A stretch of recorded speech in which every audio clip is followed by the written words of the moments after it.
As leaders grapple with big questions about the future of Jewish community and Jewish life, I'm honored to bring together some of the finest minds and leading thinkers on what the future might look like and what we need to do to get there. We can't wait around and hope for the best. We have to create our own future because the future is starting now.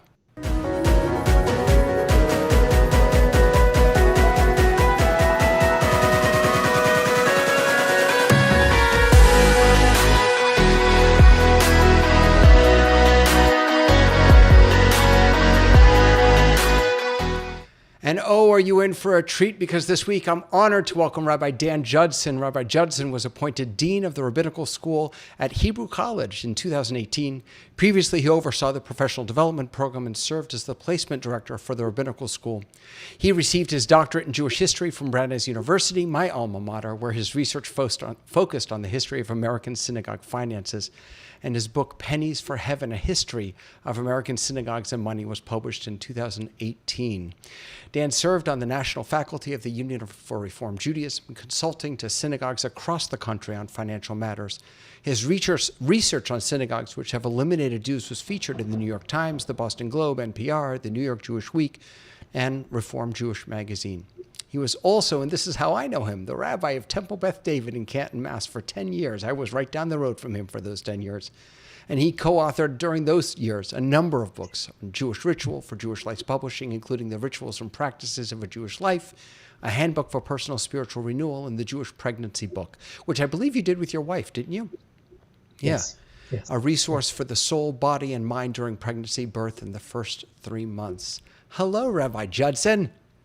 David, it's such a pleasure to be here. And it's like a full introduction, David. I'm going to take you with me now and just wherever I go. I'll do that. Because that was like such a pleasure. Like the whole thing, the whole Megillah laid out like that. It sounds like I did something in my life. I feel better. You know what's funny is that you are actually not an easy person to find online. I don't know if this is intentional by design or not, but you don't have a very heavy online footprint. So I really had to kind of scour a little, and I ended up at the Hebrew College website to find a bio for you. Website. I'm sorry to say, like here I am on, with you, David, but I'm not even on Facebook. I'm sorry to say that. I know you're not. I've been trying to tag you. I'm not on Facebook. I'm not on Twitter. I'm not any of those things. It's just like I can't. It's enough to just live my life without being on. I don't think I could do what I do and be on Facebook as well. Living your life is enough, right? It's enough. Well, it's not like I spend my day all day on email, so it's not exactly as if I'm free of contemporary technology, but I feel like it's enough to spend 12 hours on email, another few on Facebook. Doesn't make sense. Anyway, thank you so much for having me. It's an honor. It really is. It's just wonderful to see you again. So you've been at Hebrew College now for a number of years, but you became the Dean of the Rabbinical Program back in 2018. So you came in, I guess, a year and a half, maybe 2 years before the world changed, but I would argue also during a time of real change for the Jewish world. I think that it has been accelerated over the past 2 years, but I think we were already approaching this moment. So I'm curious, how has Hebrew College grown and changed over the time that you've been with it? That's great. I appreciate the question, David. And it sort of feels, as it is for so many people's lives, there's what I imagined my time at Hebrew College was going to be, and then all of a sudden the pandemic, has created this whole other experience to have to grapple with. So it almost feels like two different experiences.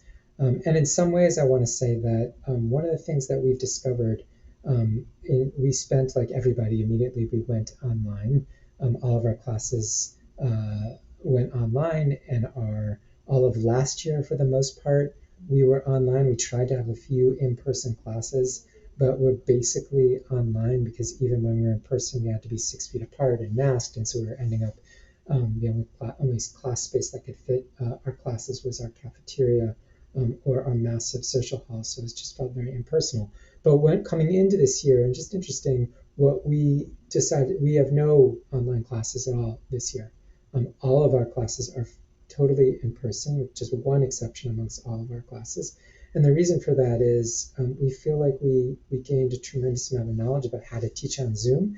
And at the end of the day, so much of our education is about the interpersonal experience that we didn't feel was replicable on Zoom. So we are in person in every way. Because so much of what I think, what we're doing, I think, speaks to the world we're living in some dramatic ways. It's fundamental to Hebrew College is this idea of that we're a school that focuses so heavily on relationalism, relationality, on relationship, and some of that is replicable online, and some of that is not. So we meet as a community once a week, the entire community, and there's something about that, about the physical presence and proximity to each other, which is important.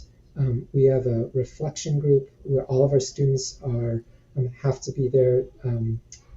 It's an hour and a half every week. They're in small groups. They reflect. Each of our students choose a different. Every morning we have davening, we have prayer here, but it's a different kind of prayer. Students choose what kind of prayer they want to partake in. I can go over the different kinds, but it's almost not even worth it. Just the general idea being there's different kind of modes of prayer that we have depending on the morning, and then once a week that group, whatever the Tuesday morning group, gets together to reflect on how they're doing. And so the prayer life is it's so hard to pray together on Zoom. It's hard to reflect on that on Zoom. So as changing as the world was, and as sort of dramatic as the pandemic was to force us to rethink how we were providing education we were providing, we've actually snapped back pretty quickly.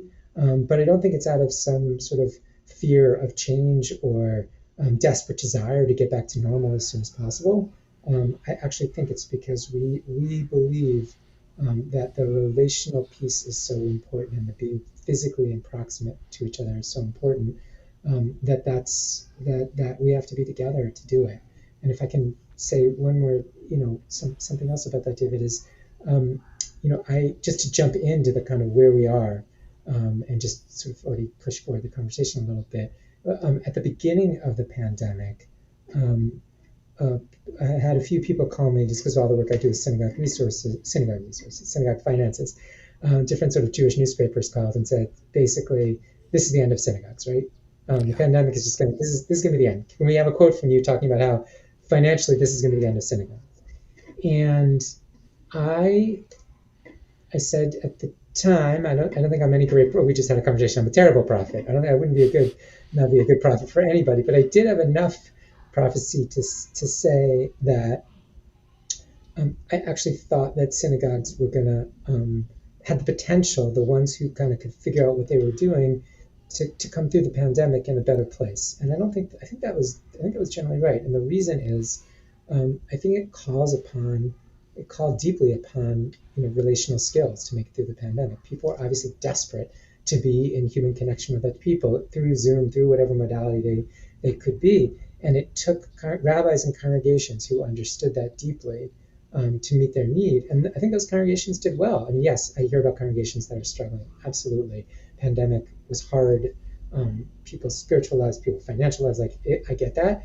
And I feel like, I'm curious what you think. I've just heard more anecdotal evidence and seen more of congregations that have actually thrived. And their, Torah study went from, 20 people to 100 people or whatever it was, davening people. I mean, we've seen that leveling off to some degree, certainly lately, but like Hebrew College's community education program, a program for lay folks just to learn Torah, learn Jewish history, learn all sorts of things, Jewish thought. It's a double, triple, whatever, it's like this massive increase through the pandemic because people are so hungry. And I think the congregations that were able to harness that deep need for connection were the ones who did well, and the ones who struggled were the ones who struggled with that. Were the ones who struggled with what it means to meet people where they are and harness that sense of belonging and need that they have for people to be seen and heard. I wonder if those successes have the sustaining power. The Hebrew College continuing education program. I wonder how much. Well, I guess what it comes down to for me is the sustaining power lies in, as you said before, the relationships that we're able to build in these different modalities.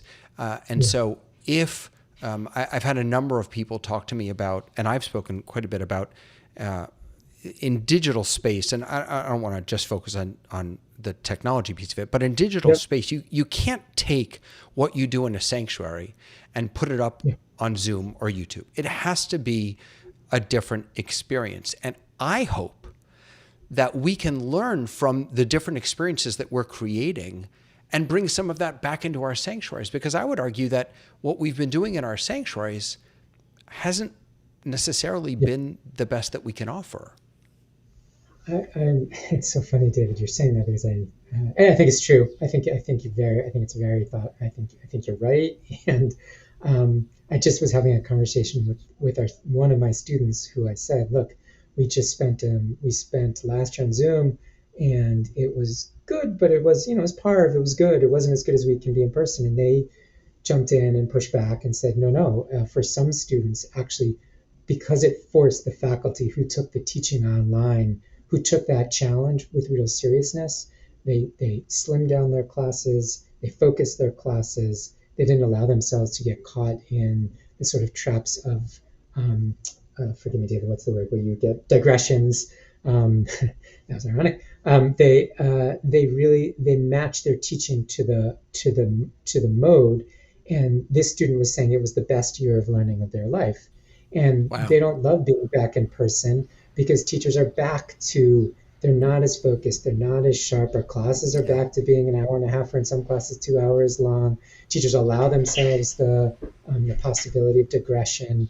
There's just not the sheer focus that was needed to be online. This is exactly to your point, that they were saying, they would love to see some of that Zoom pedagogy that some of our faculty were able to do really well, to be brought back into the classroom, where there's a kind of teachers allow themselves a little more leeway, for lack of a better word. And I think this is exactly your point to what happens in a synagogue. It's different, but it's the same idea, that there was a need for focus and thoughtfulness and attention, in a way that they're kind of, it could just be we've done this a million times, we know what we're doing, we can be sort of leisurely, or we don't have to really think through every choice we make.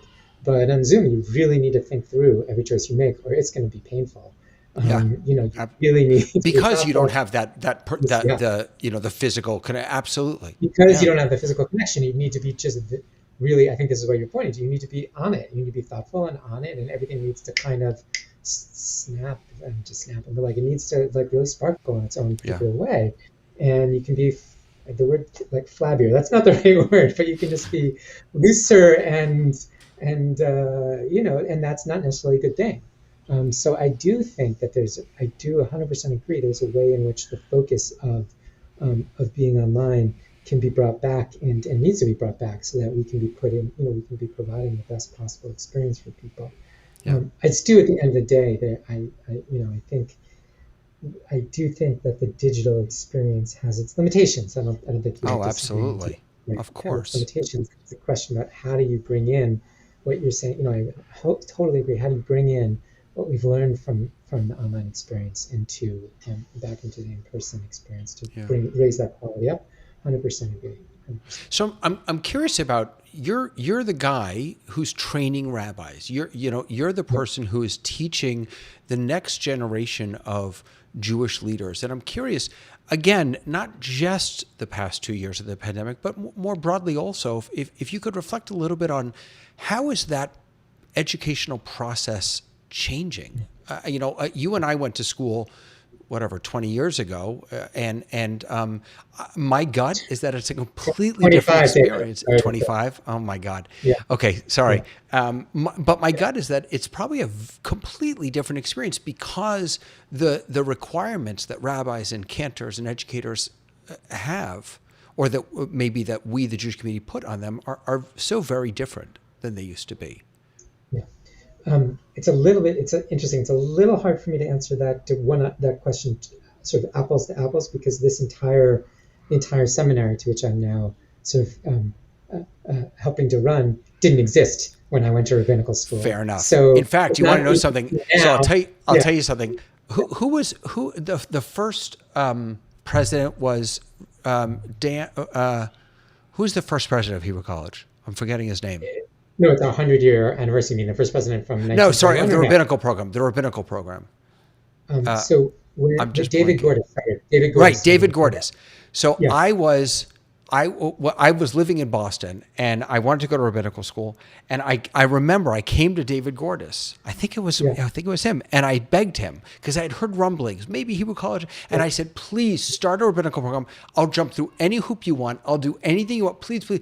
And they just weren't ready yet. So then I went to AJR, and as soon as I graduated, they started the rabbinical program. So yes, it Well, has he's not been waiting for you to around. be finished, David. He was I don't think that those were related things. Don't think that right, wasn't related. He of was like, course. great, David's done. He's not going to bother me now. I can start student. Exactly. Yeah. So yes, you're right. So Your I, program has not been yeah, around for all that long. Yeah. it's I think our program is in various ways is a response to the changing modes of Jewish life, and so I'm happy to Ah, walk through that quickly. One is, I think, the most obvious piece is the denominational piece. Right? So Hebrew College is pluralistic or trans-denominational. That is, our students are we encourage anybody across the Jewish spectrum to come study with us. What's really interesting is that our program is, just to give you a very quick outline of a very quick standing on one foot program. It's a 5-year program, 6 years if you don't have a particularly strong background of textual learning. The focus of the program is our Beit Midrash. So every day for those 5 years of the program, there is Chavruta, that is a one-on you and a study partner are learning either Tanakh, either Bible, Gemara, Talmud, or Jewish law. So every day for 5 years, you're learning one of those things for the basically the morning, 2 hours in Beit Midrash, and then a shiur, a lesson, which follow those 2 hours of Beit Midrash. So the really central focus of our program is Beit Midrash, and in the afternoon, you're taking the kind of what shows you sort of classroom style classes, meaning you're taking Jewish history or Jewish thought or a professional development class. So our program is a kind of what we say it's a kind of mix of yeshiva and contemporary Jewish education. And the pluralism plays itself out in a number of different ways. One of the ways we're pluralistic is that, as I mentioned before, we're not teaching when we teach Jewish law. We're not teaching sort of here's what the conservative movement says, here's what the reform movement allows you to do, here's what the a typical modern Orthodox. What we're saying, here's what the movements do. Here are these various pieces of how tradition understands this, and ultimately you're going to need to decide for yourself. You as an individual are going to need to decide for yourself. You may end up in a denominational context for your working life, in which case you'll need to sort of understand what the denomination is going to ask of you. But while you're in rabbinical school, and maybe when you get out into the world, if you're in an independent context or you're not in a synagogue at all, you're going to be making these decisions without that lens that we've sort of imposed on you. And I think that has been a breath of fresh air for lots of people. Just to say clearly, I loved my experience at HEC. I went to Reform Seminary, but the world I think is spinning away from denominational boundaries and denominational foci, and I think the world is spinning towards a place where we're looking at Jewish communities, and a lot we see around us for a whole bunch of reasons. We could spend this entire session, David, just talking about the reasons why the world is becoming less denominationally bound. But I think it's suffice to say it's becoming less denominationally bound. Some of the differences denominationally, doctrinally, which were separating Reform and conservative synagogues, certainly have gone away. And so the ability of our students to think and have worked across kind of boundaries of observance and boundaries of where people are coming from has allowed them, stood them in great stead to enter into the Jewish world today, which is so much less denominationally bound than it was when we went to rabbinical school. When I started the first thing I did for Hebrew College, I've been here now for like 15, 16 years. The first thing I did, as you mentioned, is I ran the professional development piece and was responsible for jobs. And I remember my wife saying, "Oh, I would hate to be the schlepper who has to be the first person to help those students find jobs because it's going to be so hard. The world is so denominationally bound. Where are they going to find right. jobs?"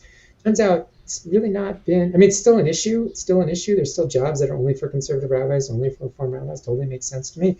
But all those other places, Hillels and day schools and chaplaincy and Jewish organizations and synagogues, independent synagogues, and even some conservative, like the jobs thing has been almost, still important. Obviously, people need jobs, but total acceptance by the Jewish community because of what we're doing. So I turned out to be the schlepper that my wife was saying, I wonder who the schlepper, it's not the last time that happened, I wonder who the schlepper is going to be that's going to do that job. It turned out to be me, and I think it's because there's this opening to the denominational world. So one of the pieces of how the world has changed, which I think we've met this kind of and been sort of thinking through, is denominationalism. I think another piece, I've already said it, and it's, we've been only talking for a short time. For me to come back to something I've already said feels a little funny, but this thing about relationships, I really, Sharon Cohn-Hanesfeld, who is the president of Hebrew College, who had this role, the dean of Hebrew College for many years, which I stepped into. I really credit her entirely with her.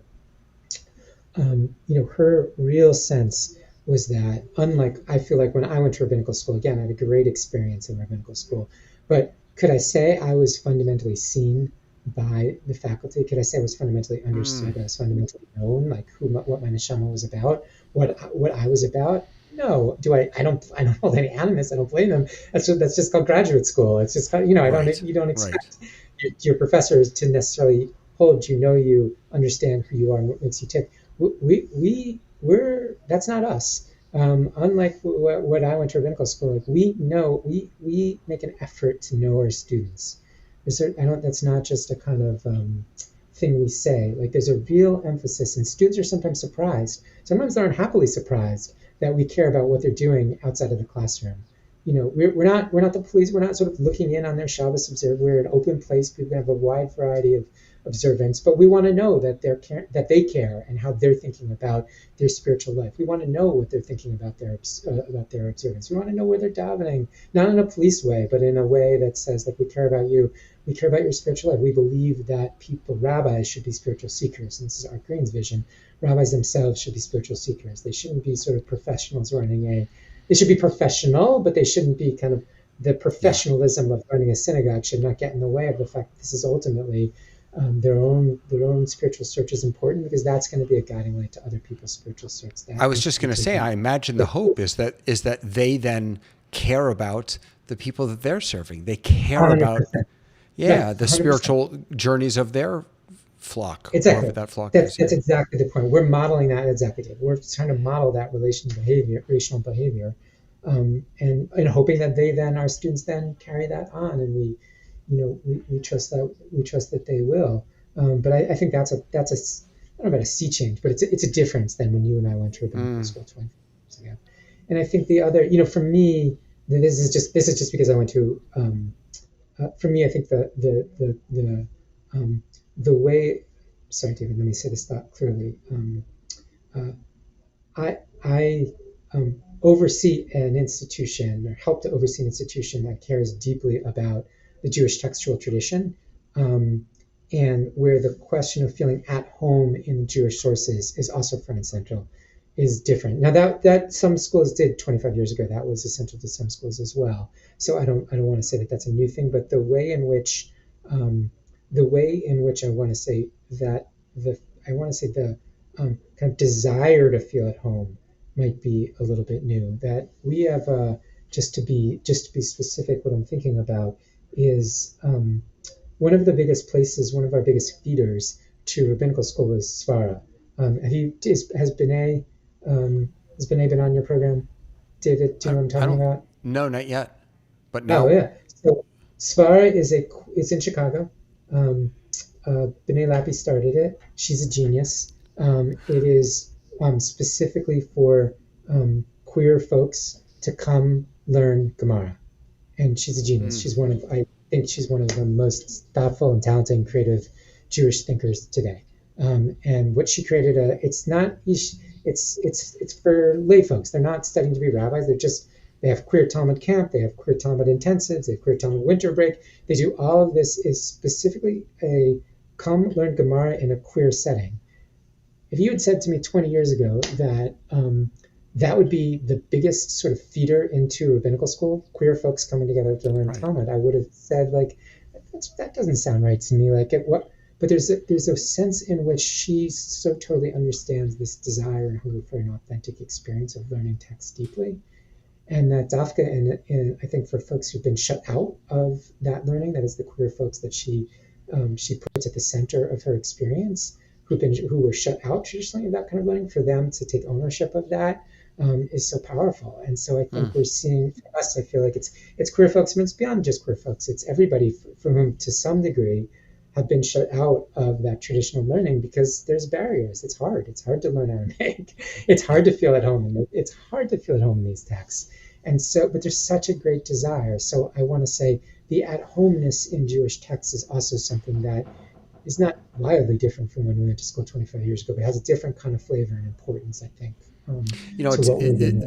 the idea of how difficult it can be to access and to study, to learn deeply Jewish texts. One of the things that I think is really worth celebrating, and again, this is not just the past 2 years, but is the growth of accessibility of Torah online, Sefaria, Aleph Yeah, Beta, 100%. the amazing Divrei Torah on all of these, on the Hebrew College websites, on the Reform Movement's websites. It's you can learn and access just about any text in translation almost. And so in some ways, the democratization that has been going on, I think also contributes to people dipping their toes in and saying, oh, this is nice. I think I'd like Yeah. some more. I think, I mean, Safari has been transformative. I really do. I Yeah. mean, it's been utterly transformative. We gave an honorary degrees to the Safari, the people who founded Safari two years ago. Oh, wow.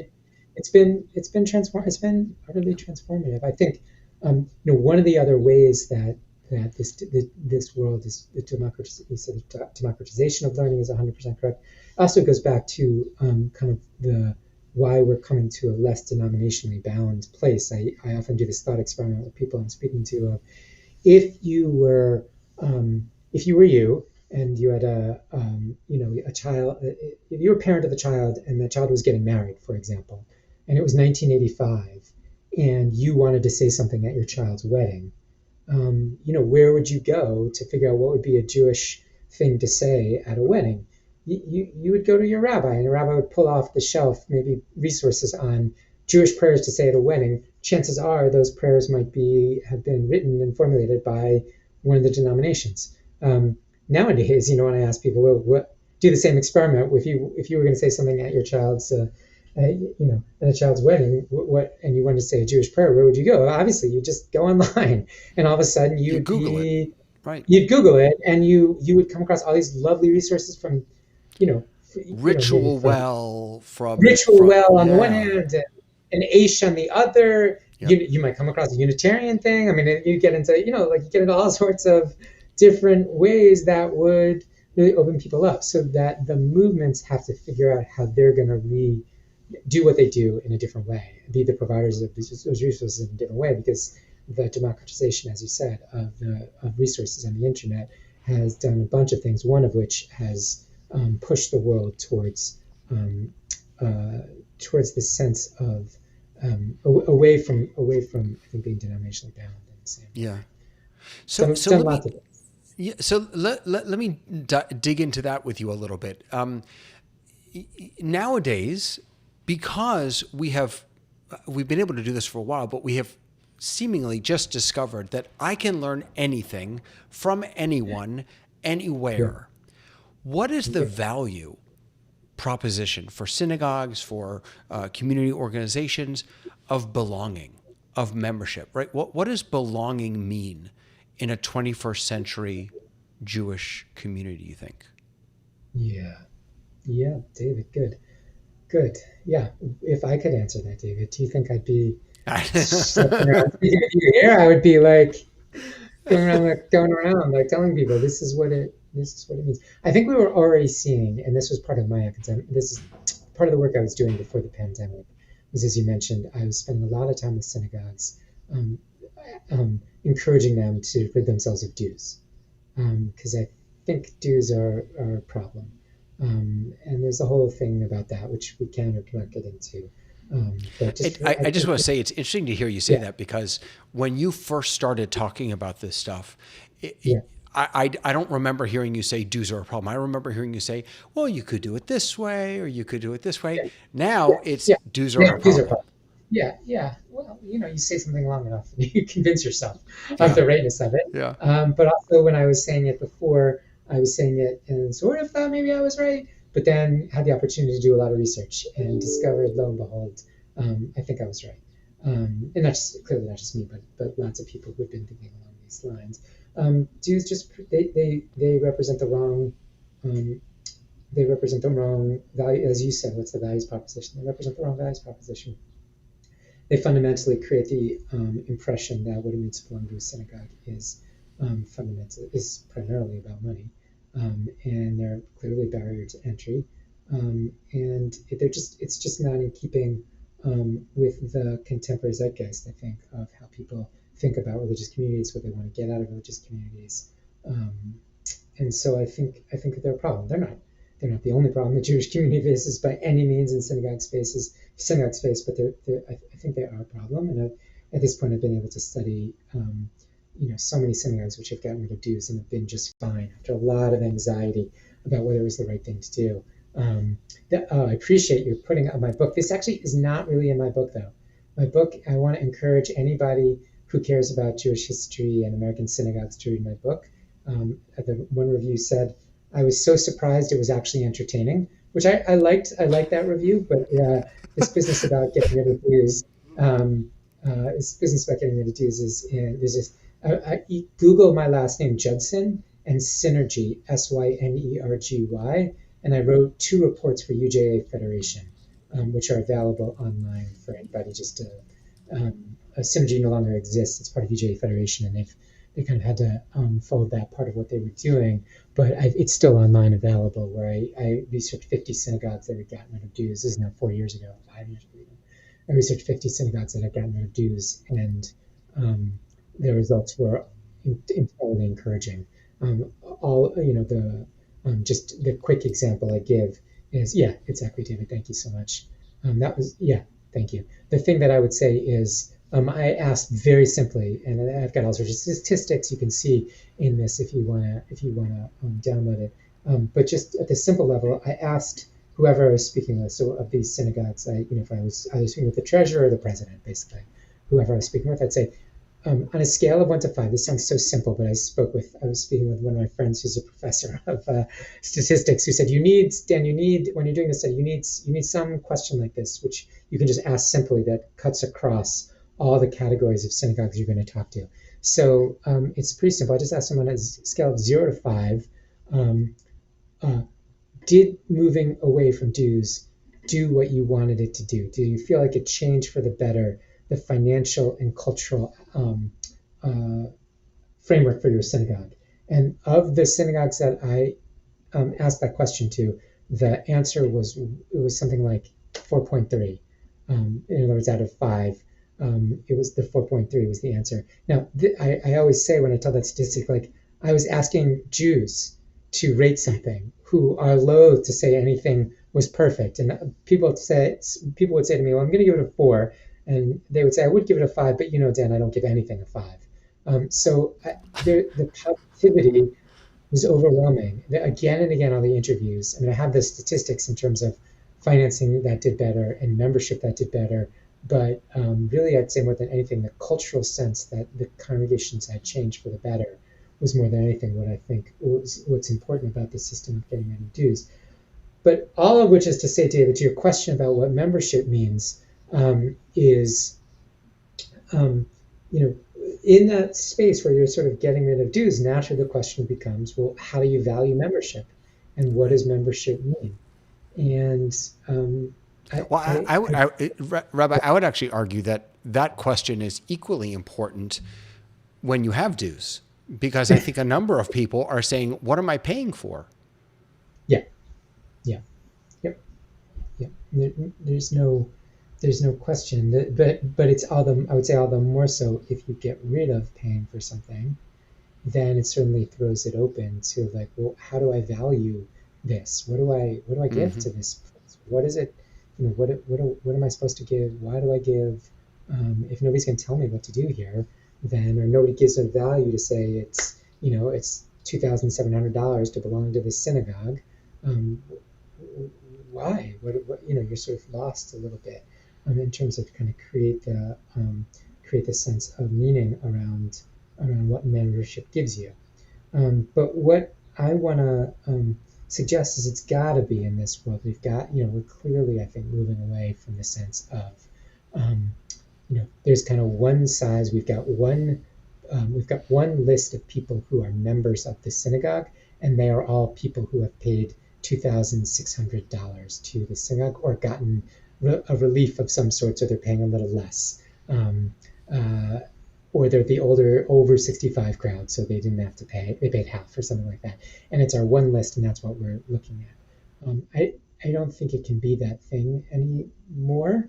I think we're going to see lots of different kinds. I still think we need something called membership, because the fact is you need to know kind of a community involves responsibility. And you need to be able to understand at some level who you are responsible to. So I'm not suggesting that somehow there's not going to be a thing called membership, because I think you need to be responsible to somebody. When somebody's father passes away, just to be blunt, who does that go to? Like, who cares? Who responds? Who should know that thing? So I feel like membership is about who are you responsible to? Who's this community responsible to? But I think it's just going to be a much looser thing. It might be somebody who my synagogue due structures pay what you're able to remember. David, does this mean somebody's actually listening to us? I didn't realize this means someone's actually. So this is Christo. Christo's actually been a regular on our shows, watching our shows. It's good to see you here, Christo. And he was just commenting that they're saying I followed this model. That they have the pay what you're able. Yeah.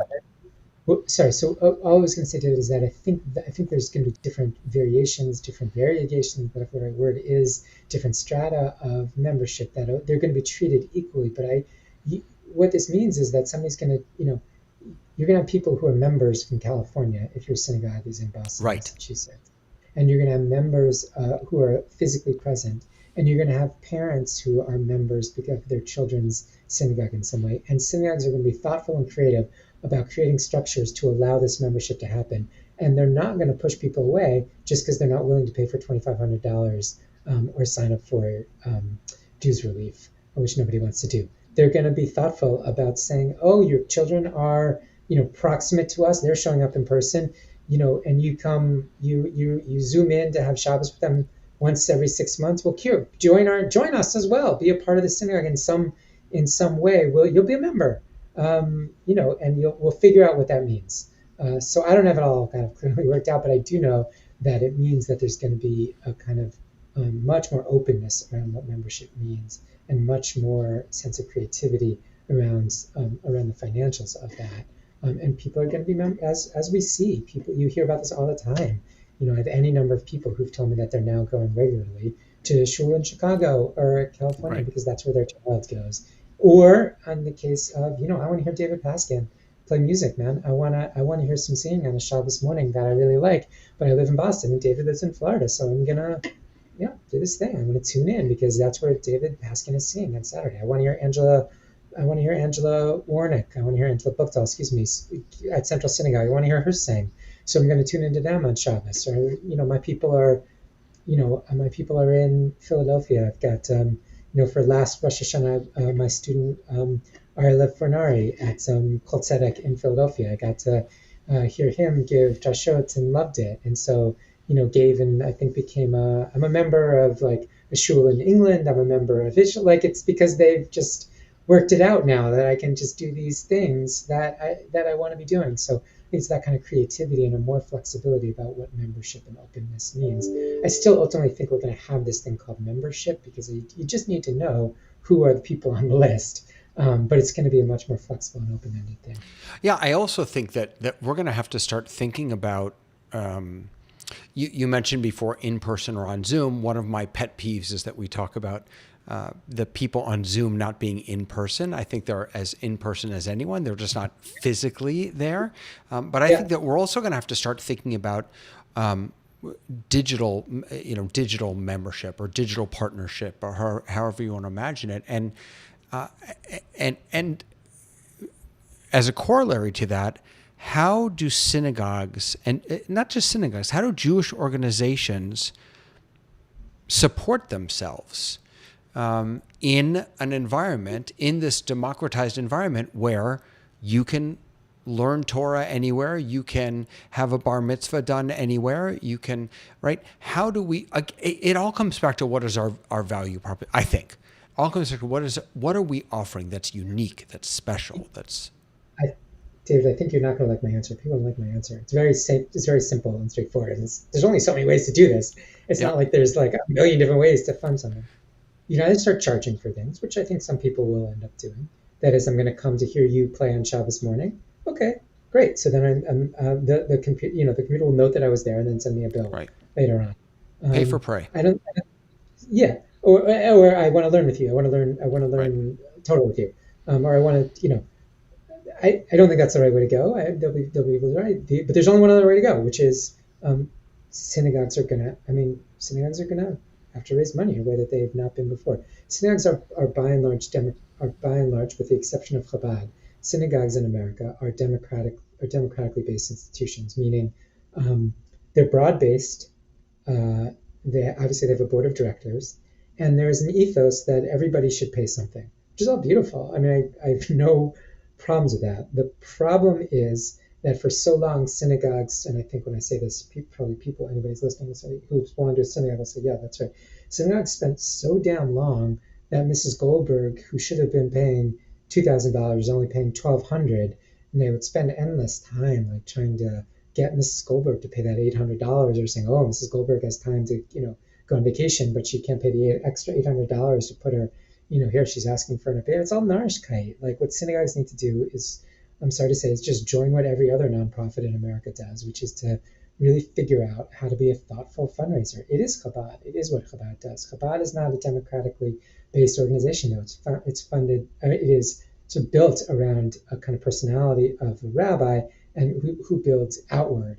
And it's not that I necessarily want a kind of a Chabadification of liberal Judaism. There is certainly a place for a broad-based democratic institution. I mean, I sort of appreciate that so much about synagogues, but there has to be a much more robust and sincere and thoughtful approach to fundraising, I'm sorry to say, is the way forward out of these things. It's just development. So part of what I say to synagogues, this whole question about dues is, if I was NPR or whoever, if I'm a museum, I'm whatever I am, and a membership price is $2,500, and I get a check for $2,000. What does a synagogue do? A synagogue turns around and says, Mr. Goldberg, where's the other 500?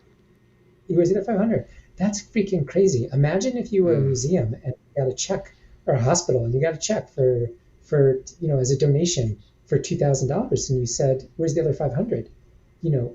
As a donation, right? So as if it was owed, as if people owed synagogues this money. It's just not the case, and it's kind of crazy. So I just encourage synagogues every which way. They have to become just much more thoughtful about doing development amongst their own ranks, and wherever possible. On the one hand, having members in, as you say, digital members, David. If we're going to call them people not physically proximate, on the one hand, that's a change and different. On the other hand, it totally opens a door to some of another avenue towards being able to thoughtfully raise money. And raising money is it's the way that nonprofits have to survive in America. And it just is. We can rail against the machine, but as soon as we say there's going to be some other way to do it, the only other way to do it is if the government is going to fund us, and we don't want that as Jews. No, I'm not sure that's a good idea.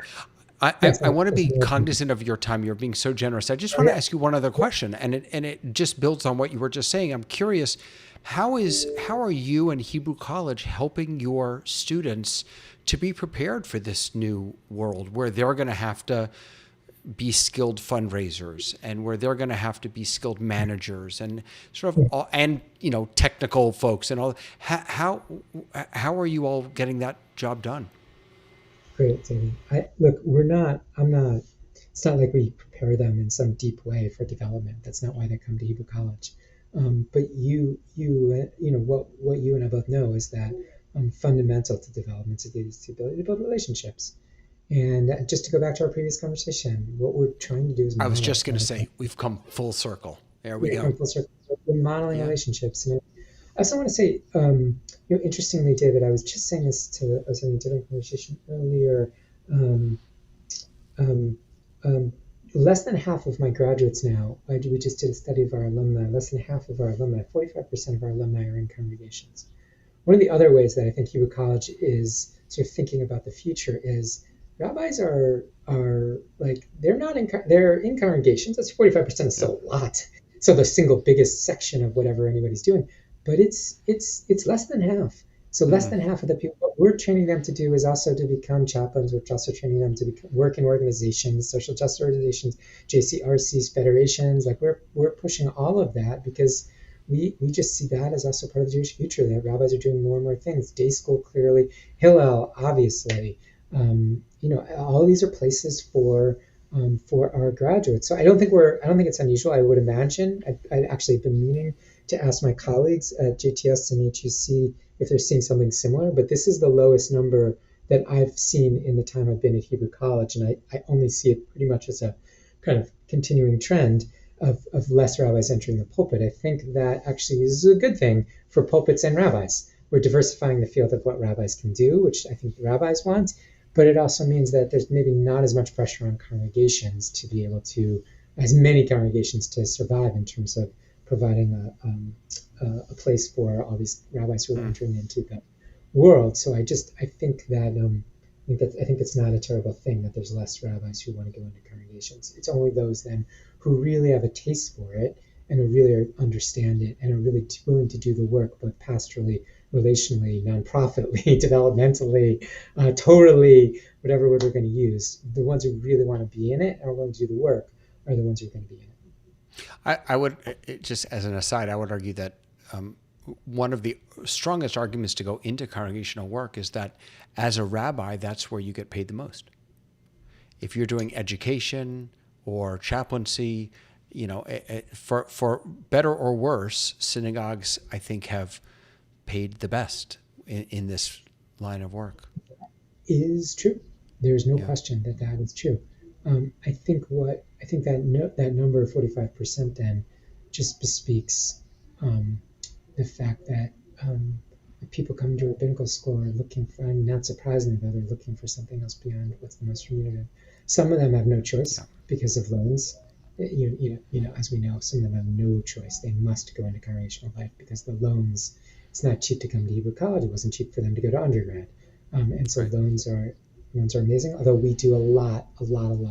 We practice what I was just preaching about development. Like we do a lot to make sure that people don't have such loans, but there's a limit to what we can do, of course. So some of it is loans, so they have to go into congregational life. But where possible, I see people making other choices based on a variety of factors, where their passions that they want to follow, where they Yeah. think they can make them do the most good, etc., etc. So there's no question that congregations are the most remunerative. There's no question, and certainly if you are at a bigger congregation and a bigger congregation you go, there's no other place in Yeah. the sort of Yeah. world that would be able to command that kind of salary. Yeah. So, Rabbi Judson, if people are interested, if people are interested in becoming a rabbi with you, Yes, look at where that. do they go? They go to Hebrew College. Oh, look at that. Look at those smiling faces. They go to HebrewCollege.edu. We just had our Tashmaz, our event where we bring prospective students to campus or online. We have both an online and an in-person, which we'll probably end up doing forever. That is, we'll probably continue to have an online events yearly, but it's not too late. Just because you missed Tashmaz, it's totally not too late either to be in touch with me online and sample what we do, or to come in person to sample what we do. Totally happy to speak with you. We really do try and make it financially as affordable as we possibly can. And for anybody thinking about a career path change, we'd love to. Or if you're in college and you're looking to be you're looking for your career path, I'd love to speak with you. I didn't know you had a partnership with Hadar. That's amazing. We've got a partnership with lots of places, David. Partnership is super important for us. So we've got Wow. a significant partnership with Svara, as I mentioned. You, Yeah. David, have your homework. You got to look up Svara, find out what they're doing. You're going to be blown away. We've got a partnership with Hadar, where we run a halacha intensive, that is a Jewish law intensive, a week-long course.